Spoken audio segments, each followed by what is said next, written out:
Welcome to Technical Trader, and we are using the Thinkorswim platform. Today we're going to talk about two different indicators which help investors decide whether they should buy or sell at a certain point. And these two indicators are called the Stochastic and also the MACD.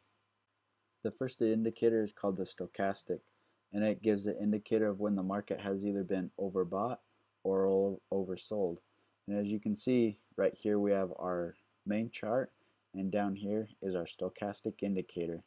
And as you can see that we've had a downtrend, but right here was a start of an uptrend. And as you can see that right here, people started buying this market because it was oversold and we had an uptrend. And as you can see right here, we had an area where it was overbought and investors wanted to sell it, so it ended up in a downtrend. But this is just an indicator to tell you that the market is going down. And right here, it was in an uptrend, same as this, and also this was in a downtrend. So it also points out the trends that they're going in. This is on a 5-minute chart, but if we take it to a 1-hour chart, we can also see that it also works. Right here we've had a low, and right here we've had an area where it was oversold, so people started buying it back. So it resulted in an uptrend, and same was this. And after it got to a certain point, it started into a downtrend, and this was in a downtrend. And it also works on a day chart or in a slower time period.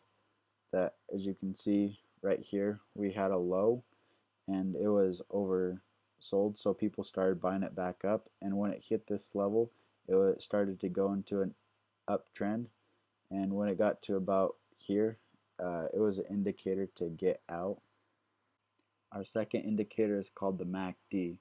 It works almost like a stochastic, but it uses a center line instead of two lines to indicate whether the market has either been overbought or oversold. So you can see that it goes with the colors of the trends.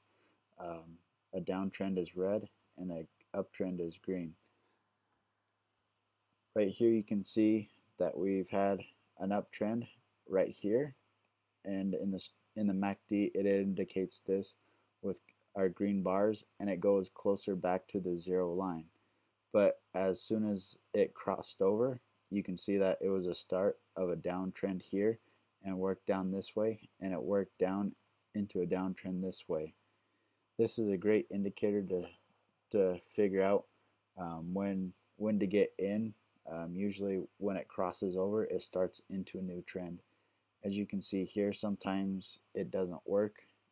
We've had an uptrend here, but it showed a downtrend right here, but it's indicated by the sloping towards the zero line, and we had a small downtrend, but as soon as it crossed again, we had a great uptrend.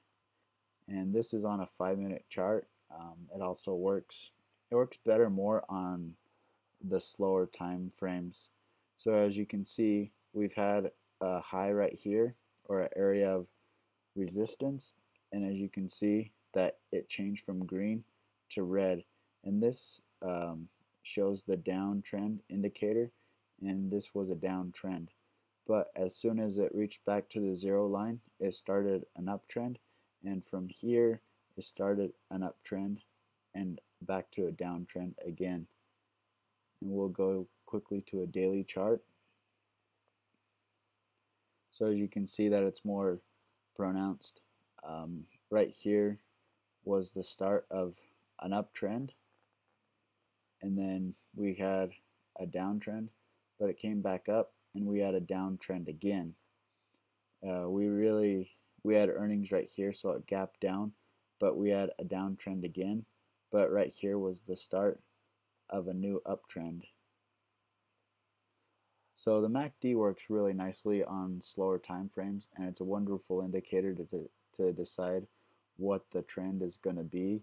And remember, when it crosses, generally it starts a new trend either up or down.